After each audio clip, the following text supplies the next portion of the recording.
Hello दोस्तों, मैं किफन स्वागत करता हूं आपका। आज हम पढ़ने वाले हैं 21 फरवरी 2022 का मोस्ट इंपॉर्टेंट एक करंट अफेयर्स। तो लास्ट तक बने रहिएगा। यदि अच्छा लगे तो प्लीज चैनल को सब्सक्राइब कर लीजिएगा, वीडियो को लाइक कर दीजिएगा एंड अपने दोस्तों के साथ शेयर भी कर दीजिएगा। तो चलिए स्टार्ट करते हैं। आज का जो हमारा पहला नंबर का करंट अफेयर्स है वह है हाल ही में विश्व पेंगोलिन दिवस कब मनाया गया है। तो इसका जो राइट आंसर हो जाएगा, हाल ही में जो है 19 फरवरी को विश्व पेंगोलिन दिवस बनाया गया है। और यह विश्व पेंगोलिन दिवस हर वर्ष फरवरी माह के तीसरे शनिवार को बनाया जाता है। और इसका जो मुख्य उद्देश्य है वो है विश्व स्तर पर जो है पेंगोलिन जो ये प्रजाति है इसकी तस्करी को रोक लगाने के लिए और इसके बचाव के बारे में जागरूकता फैलाने के लिए हर वर्ष फरवरी माह के तीसरे शनिवार को मनाया जाता है विश्व पेंगोलिन दिवस है। यह एक प्रकार का जो पेंगोलिन है यह एक प्रकार की प्रजाति है जिसको संकटग्रस्त प्रजाति में रखा गया है और चीन और वियतनाम जैसे देशों में इसकी तस्करी की जाती है और इसके तस्करी के बाद इसकी दवाइयां बनाई जाती है चीन और वियतनाम जैसे देशों में। और इसी को रोकने के लिए जो मनाया जाता है विश्व पेंगोलिन दिवस मनाया जाता है। अब यह जो है फरवरी माह 2022 का मोस्ट इंपॉर्टेंट डेट है। तो अब तक फरवरी माह में जितने भी इंपॉर्टेंट डेट बनाए जा चुके हैं उनके बारे में देख लेते हैं। तो नंबर 1 पे देखिएगा 1 फरवरी को कौन सा डे बनाया गया है। तो ये याद रखिएगा कि इंडियन कोस्ट गार्ड भारतीय तट रक्षक बल का जो है 46वां स्थापना दिवस बनाया गया है। इसकी स्थापना की गई थी 1977 में और वीरेंद्र सिंह पठानिया जो हैं वर्तमान में इंडियन कोस्ट गार्ड के भारतीय तट रक्षक बल के महानिदेशक हैं। और एक मोस्ट इंपॉर्टेंट रखिएगा कि 1 फरवरी को ही बनाया गया है कल्पना चावला जी की पुण्यतिथि। कल्पना चावला जी कौन थी? तो अंतरिक्ष में जाने वाली पहली भारतीय महिला थी। 1 फरवरी 2003 को ही इनका जो अंतरिक्ष शटल था जिसका नाम कोलंबिया था, इनका जो है पृथ्वी के वातावरण में प्रवेश करने से पहले दुर्घटनाग्रस्त हो गया था और इनकी जो है मृत्यु हो गई थी कल्पना चावला जी की। और इन्हीं को स्मरण करने के लिए 1 फरवरी को मनाया जाता है कल्पना चावला जी की पुण्यतिथि। 1 फरवरी को ही बनाया गया है विश्व एस्परगिलोसिस दिवस है। यह एक जो है फंगल संक्रमण बीमारी है, ये भी याद रखिएगा। तो विश्व एस्परगिलोसिस दिवस बनाया गया है 1 फरवरी को। अगला जो है 2 फरवरी को बनाया गया है विश्व आर्द्र भूमि दिवस है। विश्व आर्द्र भूमि दिवस 2 फरवरी को बनाया गया है जिसको वर्ल्ड वेटलैंड्स डे के नाम से भी जाना जाता है। और इसकी थीम क्या थी? तो याद रखिएगा wetlands action for peoples and nature इसकी थीम थी। और अगला जो है 4 फरवरी को बनाया गया है विश्व कैंसर दिवस। यह 4 फरवरी को बनाया गया है और इसकी थीम क्या थी? तो क्लोज द केयर गैप जो थी विश्व कैंसर दिवस की थीम थी, जो कि 4 फरवरी को बनाया गया है। और अगला जो आएगा वो आ जाएगा 6 से 12 फरवरी 2022 को बनाया गया है अंतरराष्ट्रीय विकास सप्ताह दिवस के रूप में, ये भी याद रखिएगा। और 8 फरवरी को कौन सा डे बनाया गया है? तो ये बनाया गया है सुरक्षित इंटरनेट दिवस। सुरक्षित इंटरनेट दिवस बनाया गया है 8 फरवरी को। और यह दिवस सुरक्षित इंटरनेट दिवस हर वर्ष जो है फरवरी माह के दूसरे सप्ताह में बनाया जाता है, ये भी याद रखिएगा।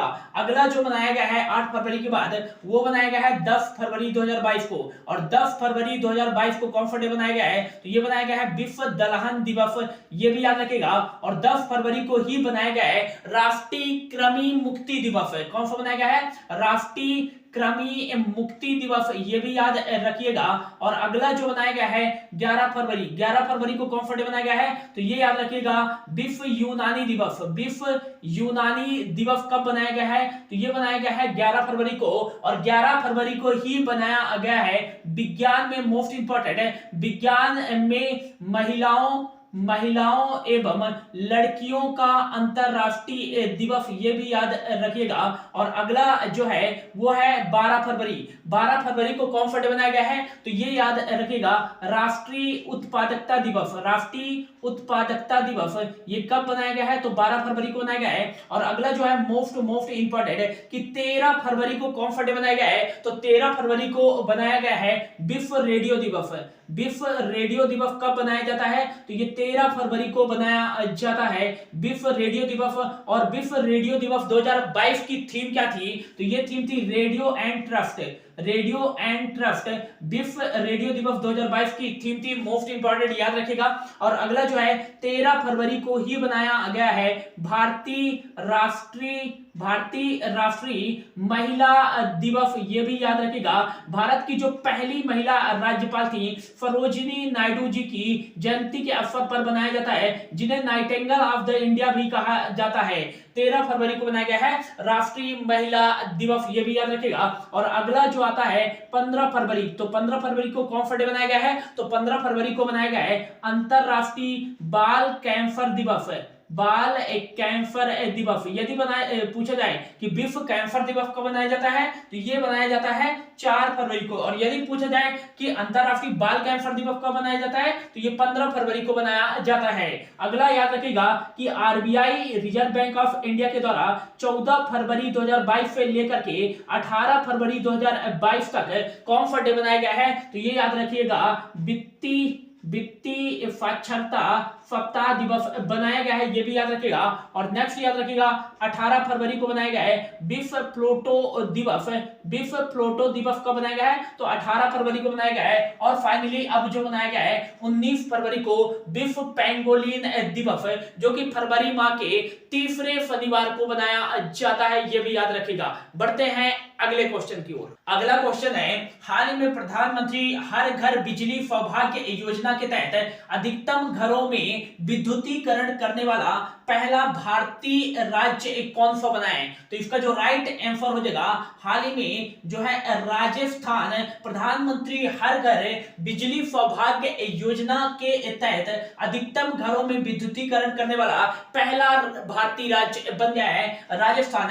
राजस्थान ने जो है 1,23,682 घरों का विद्युतीकरण किया है सौर प्रणाली के माध्यम से, और अधिकतम घरों में विद्युतीकरण करने वाला पहला भारतीय राज्य बना है हाल ही में, ये याद रखेगा। और नेक्स्ट याद रखिएगा दूसरे नंबर पे जो है वो है छत्तीसगढ़ है। और तीसरे नंबर पे कौन सा राज्य है, तीसरे नंबर पे है उत्तर प्रदेश है। नेक्स्ट याद रखिएगा राजस्थान इसमें फर्स्ट पे बना है, तो राजस्थान का इंडिया के मैप पे लोकेशन कहां पास स्थित है, तो इंडिया के मैप पे राजस्थान कहां पास स्थित है, तो ये याद रखिएगा यहां पास आपको दिखेगा राजस्थान है। और राजस्थान की जो उत्तरी सीमा लगती है वो किसके साथ लगती है, तो राजस्थान की जो उत्तरी सीमा लगती है वो लगती है पंजाब के साथ, और इसकी जो दक्षिणी सीमा लगती है वो लगती है गुजरात और मध्य प्रदेश के साथ, और इसकी जो पूर्वी सीमा लगती है वो उत्तर प्रदेश के साथ लगती है, और इसकी जो नॉर्थ ईस्ट वाली सीमा लगती है वो हरियाणा के साथ लगती है, और इसकी जो वेस्ट वाली सीमा लगती है वो पाकिस्तान के साथ लगती है। अच्छा, राजस्थान का डीएलआर नंबर कितना है, तो 33 25 10 यहाँ का डीएलआर नंबर है। मतलब राजस्थान में जो 33 है वो डिस्ट्रिक्ट है, और 25 जो है लोकसभा की सीटें, और राज्यसभा की जो सीटें हैं वो 10 सीटें हैं। नेक्स्ट याद रखिएगा कि यहाँ का जो विधान मंडल है वो एक सदनीय है, मतलब कि राजस्थान में जो विधान मंडल है वो एक सदनीय है। केवल राजस्थान में विधानसभा की सीटें हैं, विधान परिषद की सीटें नहीं है। तो यहाँ केवल विधानसभा की कितनी सीटें हैं, तो 200 सीटें हैं। यहाँ की राजधानी क्या है, तो जयपुर यहाँ की राजधानी है, जिसे पिंक सिटी के नाम से भी जाना जाता है। अच्छा, राजस्थान के मुख्यमंत्री कौन है, तो अशोक गहलोत जो है यहाँ के मुख्यमंत्री हैं। और नेक्स्ट याद रखिएगा कलराज मिश्र जो है यहाँ के राज्यपाल हैं, ये भी याद रखिएगा। और नेक्स्ट याद रखिएगा कि Keoladeo national park, Ranthambore national park, और नेक्स्ट याद रखिएगा Mount Abu national park, Sariska national park, और Sariska tiger reserve, Ranthambore tiger reserve. और नेक्स्ट याद रखिएगा हाल ही में जो राजस्थान का चौथा टाइगर रिजर्व बनाया गया है वो रामगढ़ बिस्धारी टाइगर रिजर्व को बनाया गया है, और मुकुंदरा हिल्स टाइगर रिजर्व, ये सभी जो है कहां स्थित है, तो राजस्थान में ही स्थित है, ये भी याद रखिएगा। नेक्स्ट याद रखिएगा कि जयसवाल समंद झील कहाँ स्थित है? तो राजस्थान में। सांभर लेक कहाँ स्थित है? तो राजस्थान में। पिछौला झील कहाँ स्थित है? तो राजस्थान में स्थित है। निक्की झील कहाँ स्थित है? तो राजस्थान में स्थित है। नेक्स्ट याद रखिएगा कि हाल ही में जो है दुनिया का तीसरा सबसे बड़ा और भारत का दूसरा सबसे बड़ा क्रिकेट स्टेडियम कहां बनाया जाएगा? तो ये जयपुर में बनाया जाएगा। 75,000 दर्शकों की बैठक की क्षमता वाला यह जो है दुनिया का तीसरा सबसे बड़ा क्रिकेट स्टेडियम बनाया जाएगा। नरेंद्र मोदी क्रिकेट स्टेडियम और मेलबर्न स्टेडियम के बाद यह दुनिया का तीसरा सबसे बड़ा क्रिकेट स्टेडियम होगा। हाल ही में किसान ऊर्जा मित्र योजना की बात राजस्थान राज्य सरकार ने ही की है और इंदिरा गांधी क्रेडिट कार्ड योजना की शुरुआत किसके द्वारा की गई है? तो फैरी क्रेडिट कार्ड योजना की शुरुआत राजस्थान राज्य सरकार के द्वारा की गई है। और हाल ही में राजस्थान के सोजत मेहंदी को जो है जीआई टैग दिया गया है। और हाल ही में जो है थार महोत्सव और अंतरराष्ट्रीय पुष्कर मेले का आयोजन और 24वां जो है लोकरंग महोत्सव का आयोजन कहां किया गया है? तो राजस्थान में किया गया है, ये भी याद रखिएगा। और हाल ही में जो है मारू महोत्सव का भी आयोजन कहां किया गया है? तो राजस्थान में किया गया है। मुख्यमंत्री अनुप्रति कोचिंग योजना की शुरुआत राजस्थान राज्य सरकार के द्वारा ही की गई है, इतना याद रखिएगा। अगला क्वेश्चन है, हाल ही में अपने डेब्यू मैच में 13 शतक लगाने वाले दुनिया के पहले बल्लेबाज कौन बने हैं? तो इसका जो राइट आंसर हो जाएगा साकिब बुल हनी ने जो है अपने डेब्यू मैच में 13 शतक लगाने वाले दुनिया के पहले बल्लेबाज बन गए हैं। और इन्होंने रणजी मैच जो 2022 में आयोजित किया जा रहा है कलकत्ता में, इन्होंने यह कारनामा किया है। किस टीम के खिलाफ? तो मिजोरम टीम के खिलाफ इन्होंने यह कारनामा किया है। किस टीम के लिए खेलते हैं? तो बिहार टीम के लिए खेलते हैं। और इन्होंने जो टोटल है 451 गेंदों में जो है 341 रनों की पारी खेली है, ये भी याद रखिएगा। और अपने डेब्यू मैच में जो है 13 शतक लगाने वाले दुनिया के पहले बल्लेबाज बन गए हैं साकिब बुल हनी। और इन्होंने टोटल 56 छक्के और 56 चौके और 2 छक्के लगाए थे, और ये भी याद रखिएगा। बढ़ते हैं अगले क्वेश्चन की ओर। अगला क्वेश्चन है 2023 में अंतरराष्ट्रीय ओलंपिक सत्र इंटरनेशनल ओलंपिक कमेटी की मेजबानी कहां की जाएगी? तो इसका जो राइट आंसर होगा भारत के आर्थिक राजधानी मुंबई में जो है 2023 में अंतरराष्ट्रीय ओलंपिक सत्र इंटरनेशनल ओलंपिक कमेटी की मेजबानी की जाएगी। और यह आयोजित किया जाएगा कहां? तो जियो वर्ल्ड कन्वेंशन सेंटर मुंबई में आयोजित किया जाएगा। और 1983 के बाद पहली बार जो है अंतरराष्ट्रीय ओलंपिक सत्र की मेजबानी कराई जा रही है भारत के मुंबई में, ये भी याद रखिएगा, मोस्ट इंपॉर्टेंट है। और जो पहला सत्र इंटरनेशनल ओलंपिक कमेटी का आयोजित किया गया था वो किया गया था 1894 पेरिस फ्रांस में। और 2022 का कहां आयोजित किया जा रहा है? 139वें नंबर का, तो ये बीजिंग चाइना में आयोजित किया जा रहा है। और जो 2023 का आयोजित किया जाएगा वो कौन से नंबर का होगा? तो 140वें नंबर का, जो कि मुंबई भारत में आयोजित किया जाएगा। और यह आयोजित किसके द्वारा किया जा रहा है? तो इंटरनेशनल ओलंपिक कमेटी, जिसका जो मुख्यालय है वो है लुसाने स्विट्जरलैंड में, ये भी याद रखिएगा। इसकी स्थापना कब की गई थी? तो काफी बार एग्जाम में पूछा जाता है, 23 जून 1894 को इसकी स्थापना की गई थी। और नेक्स्ट याद रखिएगा थॉमस बाग जो है इसके वर्तमान में चेयरमैन हैं, ये भी याद रखिएगा। और इसके जो मानद सदस्य इसमें जो है अंतरराष्ट्रीय ओलंपिक सत्र जो कि मुंबई में आयोजित किया जाएगा, इसमें कितने सदस्य शामिल होंगे? तो 101 जो होगा मतदान सदस्य होंगे और 45 जो होंगे मानद सदस्य इसमें शामिल होंगे, ये भी याद रखिएगा। नेक्स्ट याद रखिएगा कि जो 2020 का टोक्यो ओलंपिक का आयोजन किया गया है वो कहां किया गया है? तो टोक्यो जापान में आयोजित किया गया है। कौन से नंबर का था? तो 32वें नंबर का। 33वें नंबर का कहां आयोजित किया जाएगा? तो 2024 में आयोजित किया जाएगा। कहां? पेरिस फ्रांस में आयोजित किया जाएगा। 34वें नंबर का समर ओलंपिक्स खेल कहां आयोजित किया जाएगा? 2028 में लॉस एंजलिस में आयोजित किया जाएगा। और 35वें नंबर का कहां आयोजित किया जाएगा? 2032 में कहां आयोजित किया जाएगा? ब्रिस्बेन ऑस्ट्रेलिया में आयोजित किया जाएगा। नेक्स्ट जो है 24वें नंबर का शीतकालीन ओलंपिक का आयोजन कहां किया जा रहा है? तो बीजिंग चाइना में आयोजित किया जा रहा है। 23वें नंबर का प्योंगयांग साउथ कोरिया में आयोजित किया गया था। नेक्स्ट याद रखिएगा कि 2026 का जो 25वें नंबर का शीतकालीन ओलंपिक्स खेल आयोजित आयोजित किया जाएगा, ये इटली में आयोजित किया जाएगा। 2020 के टोक्यो ओलंपिक में भारत ने कुल कितने मेडल जीते थे? तो 7 मेडल जीते थे। एक गोल्ड नीरज चोपड़ा ने जीता था, 2 सिल्वर, जिसमें से 2 सिल्वर में से रवि कुमार दहिया और मीराबाई चानू ने जीता था, और एक ब्रॉन्ज मेडल पीवी सिंधु, एक ब्रॉन्ज मेडल लवलीना बोरगोहेन, एक ब्रॉन्ज मेडल जीता था बजरंग पुनिया ने, और एक ब्रॉन्ज मेडल जीता था भारतीय हॉकी पुरुष टीम ने। टोटल 7 मेडल जीते थे, ये भी याद रखिएगा।